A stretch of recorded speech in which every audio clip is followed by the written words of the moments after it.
आप सबका स्वागत है आपके favourite channel online exam centre में। और आज की वीडियो में हम नई शिक्षा नीति के जो पॉइंट्स हैं उनको हम वन बाय वन पढ़ेंगे। और पूरा सिस्टम ही चेंज कर दिया गया है। अभी जो कोरोना ने ना सिर्फ लोगों के जीवन में बदलाव किया बल्कि एजुकेशन सिस्टम में भी यहाँ पर पूरी तरीके से चेंज कर दिया है। और आने वाले भविष्य में और भी क्या क्या चेंज होगा उसकी अभी तो उम्मीद भी नहीं लगाई जा सकती है। यहाँ पर जो एजुकेशन सिस्टम में चेंज हुआ है वो इतना बड़ा बदलाव है कि मान लीजिए पूरा एजुकेशन सिस्टम ही इसने बदल दिया है।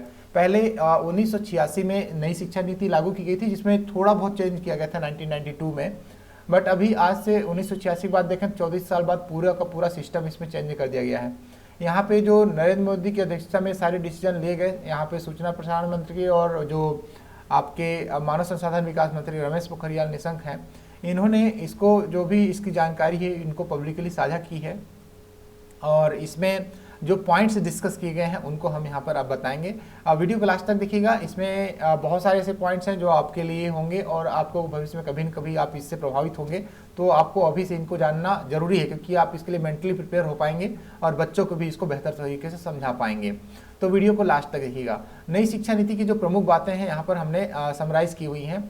यहाँ पर जो सबसे मेन इंपॉर्टेंट पॉइंट है कि वो 5वीं क्लास तक की जो पढ़ाई होगी उसको मातृभाषा का प्रेफरेंस उसमें दिया जाएगा। यानी जो भी स्कूल्स होंगी उसमें मातृभाषा का ज़्यादा उसमें सपोर्ट दिया जाएगा। जैसे कि मान लीजिए कभी कभार होता था कि लोकल लैंग्वेज को प्रमोट नहीं किया जाता था बल्कि फॉरेन लैंग्वेज को ही प्रमोट किया जाता था, जिससे बच्चे शुरू से ही उसमें इंटरनेट होते थे पढ़ने के लिए। बट यहाँ पर जो इंग्लिश है एज ए सब्जेक्ट मात्र रहेगा और बाकी भी कोई लैंग्वेज है। जैसे मान लीजिए अगर बच्चा मराठी में पढ़ना चाहता है तो उसकी सारी बुक्स जो है वो मराठी में अवेलेबल रहेंगी अप टू क्लास 5 तक। और अगर कोई भाषा तेलुगु मलयालम कन्नड़ जिस भाषा में पढ़ना चाहता है तो उसमें उसको दिया जाएगा। तो इससे क्या होगा कि एक लोकल एरिया में कम से कम लोग जो बेसिक शिक्षा लेते हैं उनको प्रॉब्लम नहीं होगी। कभी कभार क्या होता था तो जो दूसरी लैंग्वेज होती थी बच्चों पर इम्पोज की जाती थी तो उसमें बच्चे थोड़ा सा पढ़ने या सीखने में कठिनाई महसूस करते थे। बट अब उनको थोड़ा सा इसमें हेल्प मिल जाएगी। इसके बाद एक और टारगेट रखा गया है कि लगभग 100% जो बच्चे हैं उनको इनरोल किया जाए एजुकेशन सिस्टम में। जो बच्चे छूट जाते हैं, जो बच्चे स्कूल सुविधाएं ना होने की वजह से बच जाते थे, उनको भी पूरी तरीके से इसमें इनरोल किया जाएगा अप टू 2030 तक के बीच में। ठीक है। और इनको जो नया एजुकेशन सिस्टम है इसमें जो पहले 10+2 का ढांचा चलता था अब उसका सिस्टम चेंज करके 5+3+3+4 किया गया। इस 5+3+3+4 का मतलब क्या है? ठीक है, पहले 10+2 चलता था 10वीं तक पढ़ाई, फिर उसके बाद 11वीं 12वीं पढ़ाई होती थी। 10+2 सिस्टम बोलता था, यानी पहले 10वीं क्रॉस करना है फिर उसके बाद 12वीं क्रॉस करना है। बस इस तरीके से होता था। 10वीं में एक एग्जाम होता था जो फाइनल बाउंड्री होती थी और इसके बाद 12वीं में होता था। बट अब इस सिस्टम को कर दिया है चेंज और इसमें आपको 4 ब्रेक सिस्टम मिलेंगे। आपको अप टू क्लास 5 मिलेगा आपको, फिर उसके बाद नहीं अप टू क्लास 5 नहीं, आपको अप टू क्लास 2 तक, यानी 3 ईयर होंगे प्री प्राइमरी के और 2 ईयर होंगे पहली और दूसरी के। तो ये हो गए 5 सेक्शन। अब इसमें जो क्लास जो बच्चे 3 साल के हैं उनको भी पढ़ाई के मुख्य धारा में शामिल किया जाना है और इसका पूरा प्रोग्राम सेटअप इन्होंने बना लिया है। हालांकि आंगनबाड़ी केंद्र में चलते थे बट अब इनको कंपल्सरी रूप में स्कूल और आंगनबाड़ी केंद्र दोनों के माध्यम से इसको कंप्लीट किया जाना है। जिसमें जो पहला स्टेज है वो 3 साल के प्री प्राइमरी स्टेज और साथ में पहली और दूसरी इसको इंक्लूड किया गया 5 में। और जो उसके बाद तीसरी चौथी पांचवी है उसको इंक्लूड किया गया है सेकंड स्टेप में। फिर 6वीं 7वीं 8वीं क्लास को इंक्लूड किया गया है 3rd स्टेप में। और फिर उसके बाद 9वीं 10वीं 11वीं 12वीं इनको किया गया है 4th स्टेज में। और जो 4th स्टेज है इसको बहुत ज़्यादा डाइल्यूट कर दिया गया है। मैं आपको इसके बारे में और आगे बताऊंगा। ठीक है। इसमें जो एज ग्रुप में जिन तरीके से इन्होंने डिवाइड किया है कि 3 साल जिनकी उम्र जिन बच्चों की एज 3 साल से 8 साल के बीच में है उनको पहले कैटेगरी में रखा जाएगा। 8 साल से 11 साल दूसरी कैटेगरी, 11 साल से 14 साल तीसरी कैटेगरी और 14 साल से 18 साल आपके चौथे कैटेगरी में बच्चे आएंगे। ठीक है। फिर इसके बाद यहाँ पर जो इसमें दिया गया है कि जो नई प्रणाली में प्री स्कूलिंग के साथ साथ 12 साल की जो स्कूली शिक्षा और 3 साल की जो आंगनवाड़ी की जो होगी इसके तहत छात्रों को शुरुआती स्टेज में पढ़ाई के लिए 3 साली जो प्री प्राइमरी और पहली और दूसरी क्लास को रखा गया है। अगले स्टेज में तीसरी चौथी पांचवी क्लास को रखा गया है। तो ये डिटेल मैंने आपको इसको बताया है। ठीक है। और 10वीं और 12वीं की जो बोर्ड परीक्षा है पहले की तरह जारी रहेगी लेकिन परीक्षा उस तरीके से नहीं होगी। परीक्षा का सिस्टम थोड़ा सा चेंज होगा। ठीक है। तो इसमें सेमेस्टर सिस्टम इन्वॉल्व होगा। ठीक है। तो बोर्ड परीक्षा 10वीं 12वीं की जो पहले होती थी तो अब भी रहेगी और इसके पहले की जो बाकी किसी भी क्लास को यहाँ पर बोर्ड कक्षा नहीं बनाया गया है। ठीक है। तो जो बोर्ड परीक्षा होगी वो किस तरीके से होगी वो जानने वाली बात है। ठीक है। पढ़ने लिखने और जोड़ घटाव जो जो मूलभूत जो मैथमेटिकल कैलकुलेशन है, इनको सिखाने पर ज़्यादा जोर दिया जाएगा, जिससे ज़्यादातर लोग जो मूलभूत चीज़ें हैं उनको सीख सकें, जिससे साक्षरता स्तर थोड़ा सा बढ़े, संख्यात्मक ज्ञान लोगों को बढ़े। तो इसके लिए अलग से प्रोग्राम बनाया जाएगा। एनसीईआरटी 8 वर्ष की आयु तक के बच्चों के लिए प्रारंभिक बचपन की देखभाल और शिक्षा के लिए एक राष्ट्रीय पाठ्यक्रम और शैक्षिक ढांचा विकसित करेगा। यानी अब जो पहले जो छोटे बच्चे थे उन पर कोई बहुत ज़्यादा बर्डन होता था, नई नई बड़ी बड़ी मोटी मोटी बुक्स का, बड़े बड़े बैग का, तो अब उसको बहुत ही रिड्यूस कर दिया जाएगा और उनको सिर्फ बेसिक शिक्षा ही दी जाएगी अप टू जो 8th क्लास के बच्चे हैं। यानी बात करें 3 साल से यहाँ पे बाकी 3 साल से 8 साल के जो बच्चे हैं उनके लिए, ठीक है। तो उनको जो मूलभूत शिक्षा यानी उनका जो कोर्स है उसको थोड़ा सा रिड्यूस किया जाएगा और उनको सिर्फ ज़रूरी बातों को यहाँ पर सिखाने पर ध्यान दिया जाएगा और उनका कोर्स अलग से डिज़ाइन किया जाएगा, उनकी बुक्स अलग से डिज़ाइन की जाएंगी। स्कूलों में शैक्षणिक धाराओं, पाठ्येतर गतिविधियों और व्यावसायिक शिक्षा के बीच खास अंतर नहीं किया जाएगा। यानी पहले होता था कि सिर्फ एजुकेशन को ज़्यादा मायने मिलता था और एजुकेशन को उसी के आधार पर एग्ज़ाम होते थे, मार्कशीट बनता था। बट ये चीज़ तो पहले से भी डिस्कस की गई थी सीबीएसई के द्वारा भी कि अब हम जो नया रिजल्ट बनने वाला है उसमें हम बच्चे की बाकी सारी गतिविधियों को भी इसमें इन्वॉल्व करेंगे। तो जो पाठ्येतर गतिविधियां हैं, जो व्यावसायिक शिक्षा है, इसके बीच में अंतर नहीं रहेगा। उनको मतलब मार्क्स जो मिलेंगे वो बच्चा का खुद का मार्क्स होगा, बच्चा खुद से मार्क्स भी डिसाइड करेगा खुद का, और साथ में जो उसके क्लासमेट्स हैं, टीचर्स हैं, उसका जो एग्ज़ाम पैटर्न है, एग्ज़ाम में उसके परफॉर्मेंस है, उसका जो अलग अलग से जो मिड एग्जाम्स होते हैं, सभी का जो रिजल्ट है पूरा टोटल कैलकुलेट किया जाएगा। इवन बच्चा कौन कौन सी गतिविधियों में पार्टिसिपेट करता है उनके भी मार्क्स इंक्लूड किए जाएंगे। तो ये बहुत बड़ी बात है, पहले सिर्फ नंबर को यहाँ पर इंक्लूड किया जाता था। सामाजिक और आर्थिक नज़रिए से जो वंचित समूह हैं उन पर भी शिक्षा पर विशेष ध्यान दिया जाएगा, ठीक है। और शिक्षकों का जो यहाँ पे है, शिक्षकों के लिए राष्ट्रीय प्रोफेशनल मानक और राष्ट्रीय अध्यापक शिक्षा परिषद द्वारा वर्ष 2022 तक विकसित किया जाएगा, जिसके लिए एनसीईआरटी और एससीईआरटी शिक्षकों और सभी स्तरों एवं क्षेत्रों विशेषज्ञ संगठनों के साथ परामर्श किया जाएगा। सभी टीचर्स से डिस्कस करके इसके बारे में और भी अच्छे निर्णय लिए जाएंगे, चेंज किए जाएंगे।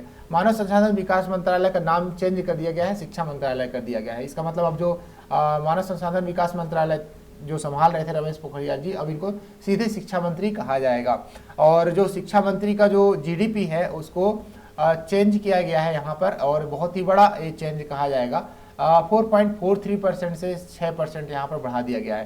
तो ये बहुत ही इंपॉर्टेंट पॉइंट है, यानी 4.43% से इसको 6% जीडीपी बढ़ा दी गई है। और जो नई शिक्षा नीति का नई शिक्षा का जो लक्ष्य है वो 3 से 18 साल के जो बच्चे हैं उनको गुणवत्तापूर्ण शिक्षा प्रदान करता है। यानी ये चीज़ का उनको प्रदान करने का लक्ष्य रखा गया है। अब इसमें गुणवत्तापूर्ण शिक्षा प्रदान करने का मतलब क्या है, अब उनको व्यवसायिक शिक्षा का भी ज्ञान उसमें दिया जाएगा। हमने पहले भी इसको डिस्कस किया था कि सिर्फ किताबी ज्ञान होती थी, बच्चों को बिल्कुल नहीं सिखाया जाता था कि उनको भविष्य में अपनी ज़िंदगी कैसे जीना है। उनको सिर्फ इतना सिखाया जाता कि बुक के क्वेश्चन कैसे सॉल्व करने हैं, बुक के प्रॉब्लम कैसे सॉल्व करने हैं, बुक में क्या इन्फॉर्मेशन दी गई है उनको प्रैक्टिकल लाइफ से रिलेट करें। लेकिन आपका सिस्टम, आपका एजुकेशन सिस्टम ऐसा नहीं है। अब बच्चों को ये भी सिखाना होगा कि जो जीवन की समस्याएं हैं उनको कैसे समाधान निकालें। तो उनको कई सारे स्किल सब्जेक्ट दिए जाएंगे। इवन कक्षा 6 के बच्चे जो है वो भी कोडिंग कर सकते हैं, वो भी टेक्नोलॉजी से जुड़ सकते हैं, वो भी इंटर्नशिप कर सकते हैं, वो भी बाहर जाके ट्रेनिंग ले सकते हैं। यानी कक्षा 6 से ये सारी चीज़ें स्टार्ट हो जाएंगी। यानी जो इंजीनियरिंग लेवल पर बच्चे जाके करते थे या जो उसके बाद करते थे वो चीज़ें अब इनको यहाँ पर कक्षा 6 से ही प्रोवाइड करना स्टार्ट कर दिया जाएगा। और जो स्किल सब्जेक्ट हैं वो कम से कम 3 स्किल सब्जेक्ट भी पढ़ाए जा सकते हैं और बच्चे के पास काफ़ी सारे ऑप्शन होंगे। यहाँ पे देख सकते हैं 6ठी क्लास से वोकेशनल कोर्स शुरू किए जाएंगे और इसके लिए जो इच्छुक छात्र हैं वो 6ठी क्लास के बाद से ही इंटर्नशिप करवाई जा सकती है इनके लिए। इसके अलावा म्यूजिक और आर्ट्स को बढ़ावा दिया जाएगा, इन्हें पाठ्यक्रम में भी लागू किया जाएगा जिससे बच्चों की मेंटल डेवलपमेंट उसका होता रहे। उच्च शिक्षा के लिए एक सिंगल रेगुलेटर रहेगा। लॉ और मेडिकल शिक्षा को छोड़कर समस्त उच्च शिक्षा के लिए एकल अति महत्वपूर्ण व्यापक निकाय से भारत उच्च शिक्षा आयोग का गठन किया जाएगा। यहाँ पर एक और बहुत ही बेहतर डिसीजन जो लिया गया है कि जो बाद में कई सारे एग्जाम्स होते हैं हायर शिक्षा के लिए, हायर एजुकेशन के लिए, तो वहाँ पर एक कॉमन एग्जाम किया जाएगा, ठीक है। उस एग्जाम में जो मार्क्स आएंगे उस मार्क्स के आधार पर आप बच्चे अलग अलग जो ग्रेजुएशन के जो कॉलेज हैं वो सेलेक्ट कर सकते हैं, ठीक है। तो एक अच्छी चीज़ है, इसमें बच्चों को बहुत ज़्यादा ट्रेवल नहीं करना पड़ेगा, बहुत ज़्यादा पैसा नहीं खर्चा करना होगा, एक ही एग्ज़ाम देना होगा, उसमें जो मार्क्स आएगा उसी के आधार पे अलग अलग एजुकेशन जो अलग अलग यूनिवर्सिटीज़ हैं उनमें सेलेक्ट हो सकते हैं। तो ये बहुत अच्छी बात है। मतलब अगर हम बात करें बच्चों के पॉइंट ऑफ व्यू से, क्योंकि जब अलग अलग एग्जाम होते हैं तो बच्चा कई सारे फॉर्म भरता है, उसका फीस देता है, साथ में ट्रेवल करता है, ठीक है। तो इस चीज़ को यहाँ पर रिड्यूस किया जाएगा और साथ में बच्चों को इससे काफ़ी सपोर्ट भी मिलेगा, ठीक है। और यहाँ पर ये सारे टारगेट रखे गए हैं जो इनको अचीव करना है अगले 2035 और बाकी सब में, जिसे उच्च शिक्षा में 2035 तक 50% GR ग्रॉस इनरोलमेंट रेशियो पहुँचाने का है कि मतलब कम से कम 50% लोग जो है वो कम से कम ग्रेजुएशन तो कर ही लें, ठीक है। तो ये सारे डिटेल हैं, हम यहाँ पर से बेसिक डिटेल पे जाएंगे, ठीक है।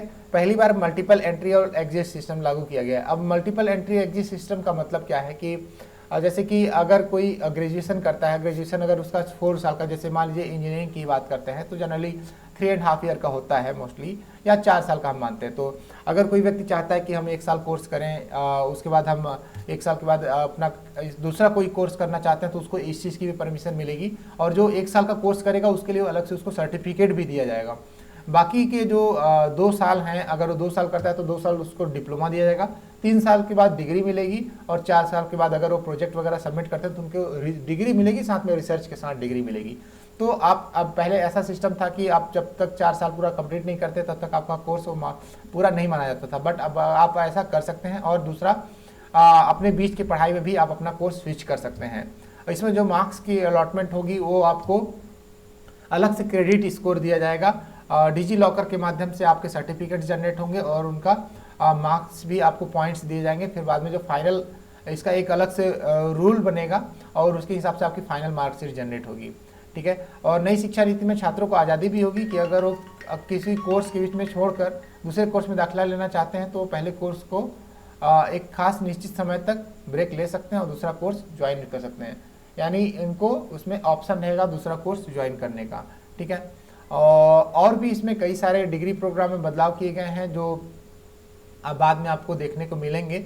अभी तक पूरी डिटेल यहाँ पर नहीं लागू की है। साथ में उच्च शिक्षा संस्थान जो है फीस चार्ज करने के मामले में और पारदर्शिता यहाँ पर लाएगी। जैसे कि कई सारे उच्च संस्थान हैं, जो शिक्षा संस्थान है वो अपने हिसाब से मनमानी फीस वसूलते हैं, तो हर चीज़ का एक रूल्स एंड रेगुलेशन बनाया जाएगा जिससे मनमानी कोई फीस नहीं वसूल पाएगा। तो ये एक प्लस पॉइंट है, ठीक है। ये उच्च शिक्षा के लिए कहा गया है यहाँ पे। और साथ में मूलभूत शिक्षा जो है वो सरकारी के माध्यम से तो आपको प्रोवाइड करवाई ही जाती है, ठीक है। SC ST OBC और अन्य विशिष्ट श्रेणियों से जुड़े हुए छात्रों की योग्यता को प्रोत्साहित करने का प्रयास किया जाएगा। छात्रवृत्ति प्राप्त करने वाले छात्रों की प्रगति को समर्थन प्रदान किया जाएगा, यानी इनको अलग से छात्रवृत्ति पोर्टल के माध्यम से इनको छात्रवृत्ति और साथ में अलग से हेल्प भी प्रोवाइड की जाएगी, ठीक है। अब इसमें ई पाठ्यक्रम क्षेत्रीय भाषाओं में विकसित किए जाएंगे। जो अभी तक जो थे कि सिर्फ हिंदी या इंग्लिश में अवेलेबल होते थे, तो अब जो ई पाठ्यक्रम है जो इंटरनेट पे अवेलेबल हैं वो अब सभी भाषाओं में अवेलेबल रहेंगे। वर्चुअल लैब विकसित की जा रही है। वर्चुअल लैब का मतलब आपको जितने भी एक्सपेरिमेंट हैं आप अपने कंप्यूटर में देख सकते हैं। और एक राष्ट्रीय शैक्षिक टेक्नोलॉजी फोरम भी बनाया जा रहा है जिसमें आपको टेक्निकली कोई भी हेल्प चाहिए होगी तो आप उसको यहाँ से हेल्प ले सकते हैं, ठीक है। हाल ही में जो महामारी, वैश्विक महामारी में जो वृद्धि होने के परिणाम स्वरूप ऑनलाइन शिक्षा को बढ़ावा देने के लिए सिफारिशों के एक व्यापक सेट कवर किया गया, यानी इसमें ऑनलाइन एजुकेशन को ही यहाँ पर डेवलप करने पर ही जोर दिया गया है कि ज़्यादातर जो लोग हैं वो डिजिटल शिक्षा। इससे क्या फ़ायदा होगा कि मान लीजिए कि अगर डिजिटल शिक्षा यहाँ पर प्रोवाइड की जा रही है तो कई लोग कम समय में भी अधिक कोर्स कर सकते हैं। पहले ये लिमिट थी कि आप जब एक कोर्स कंप्लीट कर रहे हैं तो उस ड्यूरेशन में आप कोई दूसरा कोर्स नहीं कंप्लीट कर सकते, बट ऐसा नहीं है, आप एक साथ कई कोर्स भी यहाँ पर कंप्लीट कर सकते हैं अगर आपकी कैपेबिलिटी है तो। और ऐसा तभी संभव हो पाएगा जब सारी चीज़ें डिजिटल की जाए या फिर उनको डिजिटल एजुकेशन प्रोवाइड की जाएगी, क्योंकि एक व्यक्ति हर जगह जाके सभी क्लासेस अटेंड नहीं कर पाएगा। तो ये तभी हो पाएगा जब डिजिटली उनको सारी फैसिलिटीज़ यहाँ पर अवेलेबल हो। तो यहाँ पर डिजिटली उनको सारी फैसिलिटी अवेलेबल करवाई जा रही है, ठीक है। तो ये सारे पॉइंट्स हैं नई शिक्षा नीति में। आई होप कि आपको कुछ पॉइंट्स यहाँ पे समझ में आया होगा। और अभी इसका पूरा डिटेल पूरा का पूरा एजुकेशन सिस्टम को 2 PDF में समझ लेना इतना मामूली बात नहीं है। अभी ये जो सिस्टम आने वाला है, आपको पर डे आपको न्यूज़ चेक करनी होगी और आपको अवेयर रहना होगा। तो जो भी अपडेट आएगी हम अपने चैनल पर इसको आपको बताते रहेंगे, इसलिए चैनल को सब्सक्राइब कर लीजिए। और आपको कोई भी अलग से डिटेल चाहिए होगी, जाननी होगी, तो आप हमें कमेंट बॉक्स में पूछ सकते हैं। और हम आपको वहाँ पर रिप्लाई ज़रूर करेंगे। तो चैनल को सब्सक्राइब कर लीजिए और वीडियो पसंद आया तो वीडियो को लाइक ज़रूर कर दीजिए। आप इससे रिलेटेड और भी जो मेन अपडेट हैं उनको हम समरी के फॉर्म में लेके आएंगे। तो वीडियो देखने के लिए बहुत बहुत धन्यवाद। मिलते हैं आपके साथ नेक्स्ट वीडियो में।